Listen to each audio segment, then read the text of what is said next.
मैं टेक्सागा से आपके साथ अगेन हाजिर हूँ नई कंपनी के साथ। दोस्तों ये कंपनी आज मैं अपने लिए नहीं लेकर आया, एक दोस्त ने मुझे रिकमेंड करा कि भाई सर मैंने इस कंपनी के अंदर इन्वेस्ट कर रखा है, तो मेरे को प्लीज़ इस कंपनी के बारे में थोड़ा सा बताएं। तो दोस्त मैं इसके अंदर पूरा कोशिश करूँगा अपना कि आप इस कंपनी को पूरा समझ पाएँ, और मैं अपनी पूरी ट्राई करूँगा कि आपको कंपनी का बिजनेस समझ में आए, फ्यूचर है नहीं है आपको उस हिसाब से इसके अंदर होल्ड करना है और अपने या फिर इसको रिस्क को अपना बुक करके आगे चलना है। दोस्त अभी चलते हैं अपनी कंपनी की ओर। SGS इंटरप्राइज लिमिटेड एक स्मॉल कैप कंपनी है, काफ़ी हाई रिस्क और हाई रिवार्डिंग कंपनी है।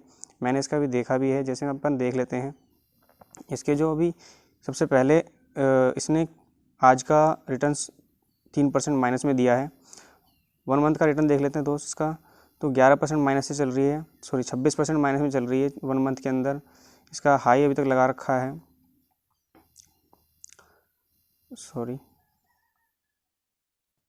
हाई इसने 551 का लगा रखा है और लो इसने 349 का लगाया है। तो दोस्त अभी हम देख लेंगे इसका, आज हम देखेंगे इसके बारे में क्या क्या जानने वाले की पॉइंट देख लेते हैं। जैसे कि कंपनी का क्या काम होगा, कंपनी का शेयर होल्डिंग पैटर्न देख लेंगे, कंपनी कौन कौन से सेगमेंट में काम करती है, कंपनी ने क्या क्या अचीव करा है, तो और कंपनी के पेयर्स कौन से हैं। ठीक है दोस्त, तो आज ये इन सारी चीज़ों पे हम बात करेंगे। तो चलते हैं पहले कंपनी के, हम शेयर होल्डिंग पैटर्न पे चलते हैं पहले। तो दोस्त हम आ गए हैं अपनी कंपनी के रिवेन्यू के ऊपर और इसके फाइनेंशियल पैटर्न के ऊपर। तो देख लेते हैं इसका फाइनेंशियल पैटर्न देख लेते हैं पहले, शेयर होल्डिंग हम बाद में देख लेंगे। तो पहले जो मैं बता रहा हूँ आपको, इसका रिवेन्यू है, रिवेन्यू इसका बढ़ रहा है। 2015 के अंदर था 153 करोड़, फिर 2016 के अंदर था 176 करोड़, फिर 2017 में था 190 करोड़, और वहीं 18 के अंदर 238 करोड़, फिर 240, फिर कोविड-19 की वजह से घटा था। इसका मान सकते हैं हम कि इसको हम एक्सक्लूड कर देते हैं। तो इसका ओवरऑल रिजल्ट देखा जाए तो एक ग्रोइंग कंपनी के हिसाब से कंपनी ग्रो कर रही है ओवरऑल। अगर इसी पे हम देखा जाए, इसके प्रॉफिट्स देखे जाएँ तो प्रॉफिट भी हमारे अच्छे खासे बढ़ रहे हैं, बस खाली कोविड-19 के समय हमारा प्रॉफिट थोड़ा घटा था। तो नेट प्रॉफिट देखा जाए 2015 के अंदर तो कंपनी ने 23 करोड़ अपनाए थे, 23 करोड़ बनाए थे, और वहीं 16 के अंदर 31 करोड़, फिर 38 करोड़, 47 करोड़, 37 करोड़ तब घटे थे 2019 के अंदर घटे थे, तो उसकी कोई दिक्कत नहीं थी। फिर भी कंपनी एक प्रॉफिट मेकिंग कंपनी है देखा जाए तो, 1-2 बार बीच में गैप चलता है। तो साथ में इसमें 2020 के अंदर प्रॉफिट जनरेट किए थे कंपनी ने, और 2021 के अंदर भी काफ़ी अच्छे प्रॉफिट जनरेट कर रही है कंपनी। अगर देखी जाए तो हर लेवल पे कंपनी को ज़्यादा मार्जिन से प्रॉफिट नहीं बना रही है, कंपनी एक कंसिस्टेंस चल रही है एकदम, मतलब ग्रोथ के लेवल पे चल रही है कंपनी। अभी जब लिस्ट हुई है अभी 1 साल पहले अक्टूबर में नवंबर में लिस्ट हुई है कंपनी, तो उसके लिहाज से देखा जाए तो कंपनी ने अपना भी बेस शेयर मार्केट की तरफ से अपना प्रॉफिट बनाना शुरू किया है। तो कंपनी के जब ये प्रॉफिट ज़्यादा बढ़ेंगे तो कंपनी ऑलरेडी आगे बढ़ेगी। अभी ये ओमिक्रॉन की वजह से भी कंपनी थोड़ा सा नीचे सारी जा रही है, क्योंकि ओमिक्रॉन वायरस जो है, आप देख सकते हो ओमिक्रॉन का वायरस काफ़ी तेज़ी से फैल रहा है दिल्ली, महाराष्ट्र, गुजरात और ये तुम्हारे 3-4 स्टेट्स के अंदर, तो काफ़ी तेज़ी से फैल रहा है, जिसकी वजह से बाहर की जो कंपनीज़ हैं हमारी FIIs हैं वो सारा पैसा निकाल रही हैं। और दूसरी बात, साल का आखिरी महीना भी चल रहा है, तो इस वजह से भी कंपनीज़ बाहर की पैसा निकाल रहे हैं, तो आप समझ सकते हो। और दूसरी बात, जब भी आप इन चीज़ों के अंदर इन्वेस्टमेंट करते हो, छोटी कंपनियों के अंदर इन्वेस्टमेंट करते हो, तो आपको ये समझ लेना चाहिए कि जहाँ इनमें इतना हाई रिवार्ड के ऑप्शन होते हैं, तो वहीं इनके अंदर आपके 40 से 50% कैपिटल को लॉस में भी कर सकती हैं ये कंपनियां। तो दोस्त कभी भी ऐसी कंपनी के अंदर इन्वेस्ट करना है तो सबसे लोएस्ट लेवल पे करना है, ना कि एकदम हाई लेवल पे करके अपने को चल देना है। तो कंपनी के कुछ स्ट्रेंथ देख लेते हैं। Company higher than industry revenue growth, मतलब कंपनी की जो इंडस्ट्री है, जिस फील्ड के अंदर कंपनी काम करती है, ऑटो सेक्टर के अंदर, तो कंपनी 5 साल से जो सेक्टर है वो 6% से दे रहा था, 6% का रिटर्न दे रहा था, वहीं कंपनी दे रही है 7.65%। तो कंपनी की इसके अंदर भी अच्छी पकड़ है, अच्छा परसेंटेज से अपना आपको ग्रो कर रही है। इंक्रीजिंग मार्केट शेयर, कंपनी ने अपना मार्केट शेयर भी धीरे धीरे 5 साल के अंदर बढ़ाया है, 0.12 से 0.14 कर दिया है कंपनी ने। और देखा जाए तो कंपनी के जो higher than industry net income, जो कंपनी नेट इनकम इंडस्ट्री से मतलब इंडस्ट्री का जो नेट इनकम हो रही है उस बिहाफ पे कंपनी का नेट इनकम ज़्यादा अच्छे से आ रहा है। जैसे कि इंडस्ट्री दे रही है -11.74 और वहीं कंपनी दे रही है 8.95%। तो दोस्तों ये भी एक अच्छा इसका इंडिकेट है कि कंपनी आगे चल के अच्छा कर सकती है। जहाँ अभी बड़ी बड़ी कंपनियाँ जैसे बोश हो गया और सोनाकॉम, मिंडा, तो और भी कंपनीज़ हैं जिनके अंदर भी आप टाटा मोटर, इनके अंदर भी इन्वेस्ट करके चल सकते हो, क्योंकि यहाँ पे डिविडेंड पेइंग ज़्यादा देती हैं ये कंपनियाँ। साथ में डिविडेंड भी पे करती है कंपनी हमारी। तो दोस्तों ये कंपनी का शेयर होल्डिंग पैटर्न है। जो टोटल शेयर्स आधे शेयर्स 50% शेयर कंपनी के प्रमोटर्स के पास हैं, मतलब कंपनी को ट्रस्ट है कि हाँ हम अपने शेयर्स अपने पास रखते हैं, तो इससे दूसरे इन्वेस्टर्स, रिटेल इन्वेस्टर्स का भरोसा जागता है कि हाँ बड़े प्रमोटर्स हैं अंदर काम को संभालने के लिए, काम को करने के लिए। साथ ही में म्यूचुअल फंड्स ने भी अच्छा खासा अपना स्टेक बना रखा है 13% का, और फिर अदर्स डोमेस्टिक इंस्टीट्यूशंस ने भी अपना 3.8 लगभग 4% का अपना स्टेक ले रखा है। फॉरिजन इंस्टीट्यूट का देखा जाए तो वहीं 10.21% है।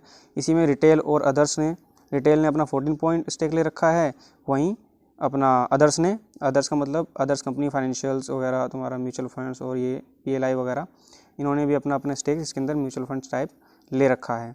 तो अदर पार्टीज जो भी होती हैं उन्होंने भी अपना 7 to 8% समथिंग इसके अंदर ले रखा है स्टेक। तो दोस्तों ये एक अच्छी बात है कि प्रमोटर अपना स्टेक ट्रिम नहीं कर रहे हैं। दूसरी बात, इसके अंदर स्टेक को बना के चल रहे हैं।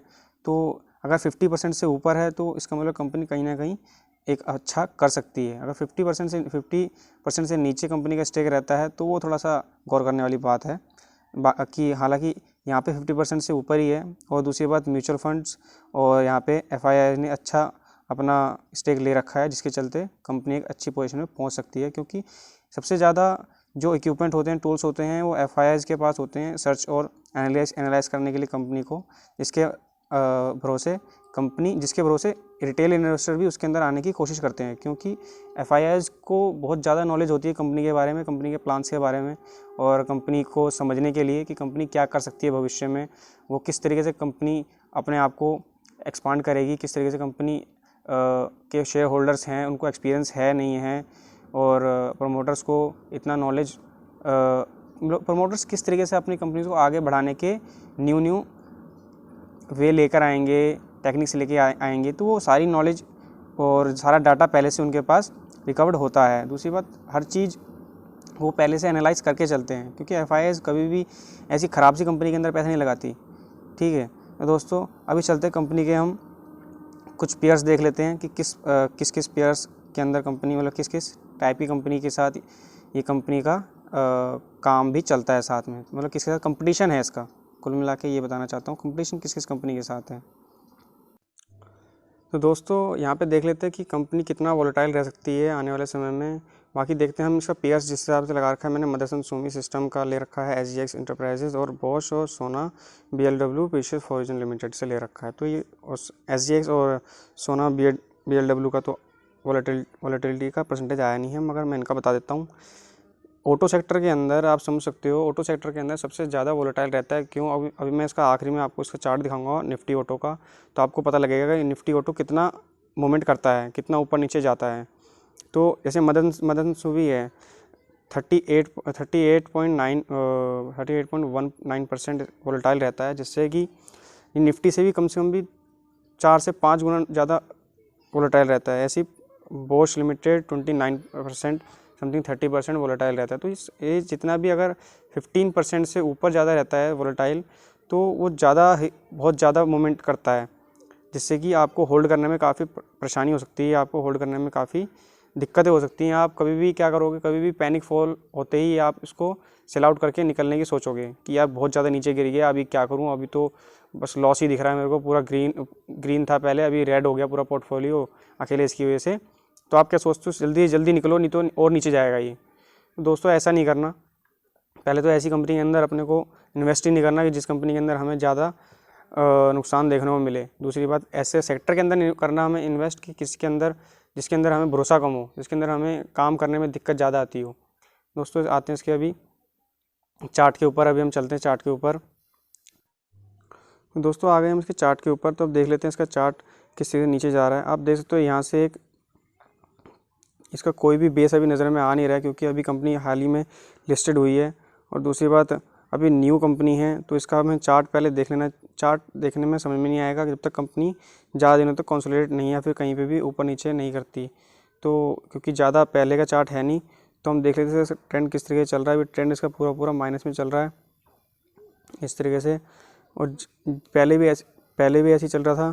तो पहले कुछ इस तरीके से चल रहा था। ये यहाँ पे अभी ये रुका पड़ा, यहाँ पे अभी है, और यहाँ से सीधा ये नीचे आया। तो दोस्तों आप देख सकते हो यहाँ से डायरेक्ट नीचे की तरफ ही आ रहा है, और ये इसी जोन में नीचे की तरफ आ रहा है। ये जब तक ये जोन तोड़ता नहीं है, जब तक इस जोन से ये ऊपर नहीं जाता, यहाँ से हम सोच नहीं सकते कि कंपनी ऊपर जा सकती है। फिलहाल तो टेक्निकल से इस तरीके से दिखा रहे हैं, बाकी आप यहाँ पे कुछ क्वांटिटी ऐड कर सकते हैं। कंपनी ठीक है, फंडामेंटल्स कंपनी के ठीक हैं। कंपनी अभी आगे चल के अच्छा काम भी कर सकती है। कंपनी के फ्यूचर्स के अंदर वो काम भी अच्छा है। बस कोविड-19 का जो फेज़ चल रहा है ये, इसकी वजह से कंपनी थोड़ा सा प्रेशर में दिखती हुई चल रही है। तो दोस्तों हम आ गए निफ्टी एसएमसीजी के चार्ट के ऊपर। तो अभी आप देख सकते हो यहाँ से कि यहाँ से कंपनी का जो पैटर्न है, पहले यहाँ से ऐसे चलती है, फिर ऊपर चलती है, फिर होल्ड करती है थोड़ा सा, फिर ऊपर चलती है, फिर थोड़ा सा होल्ड करती है, फिर ऊपर चलती है, फिर होल्ड करती है। फिर ये कोविड-19 वाला फेज़ है दोस्तों। ये जो है कोविड-19 वाला फेज़ है। यहाँ पे ये गिरी थी कंपनी, और निफ्टी। तो कितना गिरा था ऑटो के कंपैरिजन में यहाँ पे कंपनी बहुत ज़्यादा कम गिरी थी। फिर यहाँ से ऊपर सीधा रनअप दिया, और ये अभी अगेन से कोविड-19 वाला फेज़ आ रखा है, तो यहाँ पे कंपनी बहुत कम गिरी है।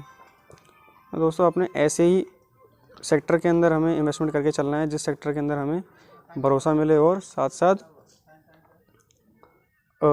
एक कंसिस्टेंसी बनी रहे हमारे स्टॉक्स में। तो दोस्तों कैसे लगी वीडियो, अच्छी लगी तो प्लीज़ लाइक करें, सब्सक्राइब करें, और भी अपने दोस्तों को बताना। और भी क्वेरी हो तो प्लीज़ पूछें।